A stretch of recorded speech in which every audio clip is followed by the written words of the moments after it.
Welcome to I exam B. SSC CHSL यानी कि combined higher secondary level का exam जो है वो आउट हो गया है। इसका नोटिफिकेशन आउट हो गया है। तो बहुत बड़ी खबर है।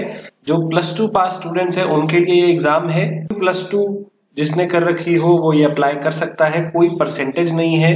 तो बहुत अच्छी जॉब है जो कि जिसके लिए ग्रेजुएशन की जरूरत नहीं है। आइए देखते हैं इसके बारे में। तो इसका जो फुल फॉर्म है that is combined higher secondary level. 10+2 level है इसलिए इसको ये बोला जाता है। इसमें काफी टाइप की पोस्ट होती हैं। One is LDC lower division clerk and one is data entry operator. तो LDC और DEO बहुत फेमस जॉब है जिसके लिए बच्चे तैयारी करते हैं पूरे साल। तो ये नोटिफिकेशन आ गया है 2020 का। अप्लाई कब से कर सकते हैं? 6 नवंबर से अप्लाई कर सकते हैं 15 दिसंबर, यानी कि एप्लीकेशन स्टार्ट हो गया है। 15 दिसंबर लास्ट डेट है। शुरू में आपको कुछ ट्रैफिक मिलेगा वेबसाइट पे, तो 2-4 दिन के बाद अप्लाई कर दीजिए। काफी टाइम है आपके पास अप्लाई करने के लिए। और जो एग्जाम डेट है वो है आपका लगभग 6 मंथ के बाद। बहुत टाइम है इसके लिए। इसमें आपका जो एग्जाम डेट होगा, जो पहला Tier 1 का जो एग्जाम होगा वो होगा आपका 12 अप्रैल से स्टार्ट होगा ये, और 12 अप्रैल से 27 अप्रैल 2021, मतलब अगले साल 6 महीने बाद ये एग्जाम होंगे। 15 दिन तक ये एग्जाम चलेगा, राइट। तो इसमें जो Tier 2 है उसकी डेट्स बाद में बताई जाएगी। तो आपके पास 6 मंथ का टाइम है इसकी तैयारी करने के लिए। बहुत टाइम है, आराम से इसकी तैयारी हो जाएगी। आइए बात करते हैं पे स्केल की। तो LDC जो है लोअर डिवीजन क्लर्क, इसके अलावा यहाँ पे जूनियर सेक्रेटेरिएट असिस्टेंट JSAB जो है इसकी जॉब्स भी होती हैं।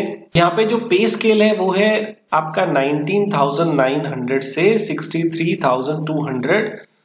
ऐसे यहाँ पे पोस्टल असिस्टेंट, सॉर्टिंग असिस्टेंट की भी पोस्ट होती है एंड डेटा एंट्री ऑपरेटर के लिए भी पोस्ट होती है। आप उनका पे स्केल देख सकते हैं। तो स्टूडेंट्स, अगर आप ऑन एन एवरेज देखें तो ये सैलरी जो आपको पड़ती है इन हैंड वो 35,000 के आसपास होती है। 35-40,000 के आसपास पड़ती है जब आप ज्वाइन करते हैं, क्योंकि इसके अंदर बहुत सारी चीजें इंक्लूडेड होती हैं। ये सिर्फ बेसिक लिखा हुआ है। एंड एज लिमिट की बात करें तो मिनिमम एज आपकी होनी चाहिए 18, मैक्सिमम होनी चाहिए 27। 18 से पहले वाले अप्लाई नहीं कर सकते और 27 से ज्यादा वाले अप्लाई नहीं कर सकते। ये इनकी एलिजिबिलिटी क्राइटेरिया है। और ये आपका डेट ऑफ बर्थ यहाँ पे लिखा हुआ है कि आपका डेट ऑफ बर्थ इन दोनों डेट्स के बीच में होना चाहिए। 2 जनवरी 94 से 1 जनवरी 2003 के बीच में है तो आप अप्लाई कर सकते हैं, राइट। SC/ST की बात करें तो उनको 5 ईयर का रिलैक्सेशन अलग से मिलेगा। OBC के लिए 3 इयर्स, PWD के लिए 10 इयर्स। इस तरह से एक्स सर्विसमैन आप देख सकते हैं। रिजर्वेशन के लिए अलग से आपको यहाँ पे रिलैक्सेशन मिलेगा।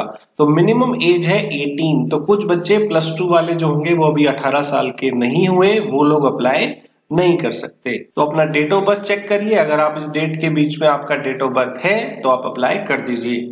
एलिजिबिलिटी क्राइटेरिया जैसे कि मैंने आपको बताया 12th स्टैंडर्ड होना चाहिए। LDC, JSA, postal assistant, DEO, इन सब के लिए जो है वो 12th स्टैंडर्ड होना चाहिए। बस कोई परसेंटेज नहीं है। चाहे आपके 40% आए हों तो भी आप अप्लाई कर सकते हैं।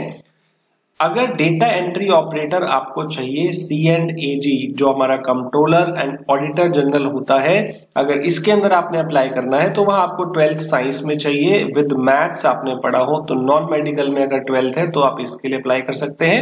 बाकी सारी पोस्ट के लिए सिर्फ +2 चाहिए, नो परसेंटेज रिक्वायर्ड। एज आपकी 18 से 27 के बीच में होनी चाहिए। सो एप्लीकेशन फीस है स्टूडेंट 100 रुपीज, 100 रुपए फीस लगेगी। और इसके लिए भी रिलैक्सेशन है, काफी के लिए यहाँ पे छूट दी गई है। वुमेन कैंडिडेट को पे करने की जरूरत नहीं है। SC, ST, PWD और एक्स सर्विसमैन को भी यहाँ पे छूट दी गई है, उनके लिए ये 100 रुपीज भी नहीं लगेंगे। लास्ट डेट फॉर्म भरने की है 17 दिसंबर। 1 महीने से भी ज्यादा का टाइम है तो भर दीजिएगा। एग्जाम पैटर्न जो है यहाँ पे 3 टियर होते हैं, Tier 1, Tier 2, Tier 3। Tier 1 आपका कंप्यूटर बेस्ड पेपर होता है जिसमें मैथ्स, रीजनिंग, इंग्लिश और GK आता है। डिस्क्रिप्टिव पेपर होता है Tier 2। इसमें आपको डिस्क्रिप्टिव में कुछ लिखना होता है, लाइक एसे, लेटर, इस तरह से चीजें यहाँ पे लिखनी होती हैं। तो स्टूडेंट ये 3 लेवल होते हैं। 3rd लेवल है स्किल टेस्ट या टाइपिंग टेस्ट। तो अगर आपने डेटा एंट्री के लिए किया है तो स्किल टेस्ट होगा, अदरवाइज टाइपिंग टेस्ट होगा। तो आइए देखते हैं इस पैटर्न को डिटेल में। जो पहला टीयर है टीयर 1 जो कंप्यूटर बेस्ड एग्जाम होगा, यहाँ पे आपको जो है 100 क्वेश्चन मिलेंगे और 200 मार्क्स के लिए पेपर होगा। 1 घंटे का टाइम मिलेगा, टोटल 60 मिनट्स आपको टाइम मिलेगा। English, reasoning, general intelligence, quants और जीए, यानी कि मैथ, रीजनिंग, इंग्लिश और जीए यहाँ पे आएगा। सबके 25-25 क्वेश्चन आपको मिलेंगे, 100 क्वेश्चन यहाँ पे मिलेंगे और जो मार्क्स हैं वो है 200। हर क्वेश्चन का 2 नंबर का यहाँ पे मार्क्स है और 1/4 नेगेटिव मार्किंग भी रहती है, ध्यान रखिएगा। टोटल टाइम 1 घंटा है, सेक्शन टाइम नहीं है, बस यहाँ पे टोटल टाइम है। आपका जो टीयर 2 है डिस्क्रिप्टिव पेपर, ये आपका पेन पेपर बेस्ड होगा 100 नंबर का और इसमें आपको कुछ एसे, लेटर, एप्लीकेशन लिखनी होगी, प्रेसी आएगा इसके अंदर और इसके लिए भी आपको 1 आवर का टाइम मिलेगा। यहाँ भी 60 मिनट का टाइम मिलेगा, बट ये अलग दिन होगा। अगर आपका टीयर 1 क्लियर होता है तो आपको इसके लिए कॉल आएगी, राइट। अगर वो क्लियर करेंगे उसके बाद आपको इसके लिए कॉल आएगी, तो ये अलग दिन होता है, सेम डे नहीं होता है। इसमें आपको मिनिमम क्वालिफाई करना पड़ेगा 33%। जो आपका टीयर 1 है उसके अंदर आपकी मेरिट बनेगी, कट ऑफ बनेगी, टॉप के स्टूडेंट को सिलेक्ट किया जाएगा। टीयर 2 में मिनिमम 33% करना जरूरी है और ये आप हिंदी और इंग्लिश किसी में भी दे सकते हैं, ऐसा नहीं है कि सिर्फ आपको इंग्लिश में देना है, आप हिंदी में भी दे सकते हैं। नेक्स्ट इज टीयर 3, ये आपके पास है स्किल टेस्ट, टाइपिंग टेस्ट।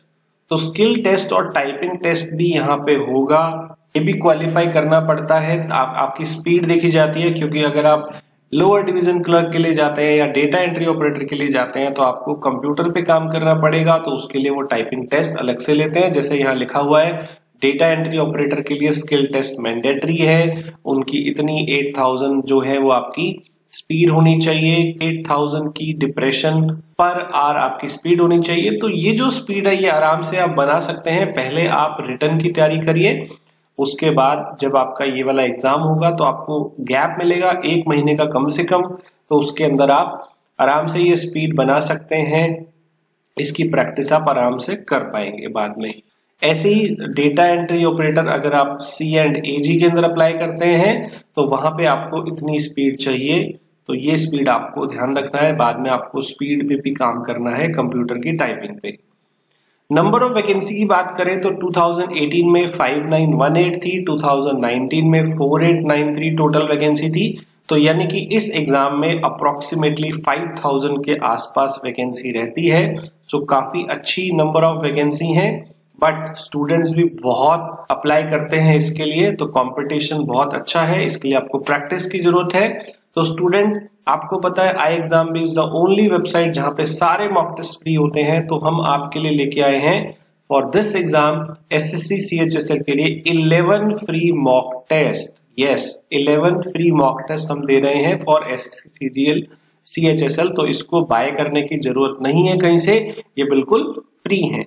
इसके अलावा अगर आप एसएससी के किसी भी एग्जाम की तैयारी कर रहे हैं तो हम सबके लिए फ्री मॉक टेस्ट देते हैं। टोटल 67 मॉक टेस्ट आपको मिलेंगे फॉर एसएससी एग्जाम, चाहे वो सीजीएल हो, इसके अलावा वहां पे सीएचएसएल हो या MTS, multitasking staff, steno, constable, CPO, total मिला के हम 67 मॉक टेस्ट फ्री देते हैं। तो अभी रजिस्टर करिए आई एग्जाम भी पर जल्दी से।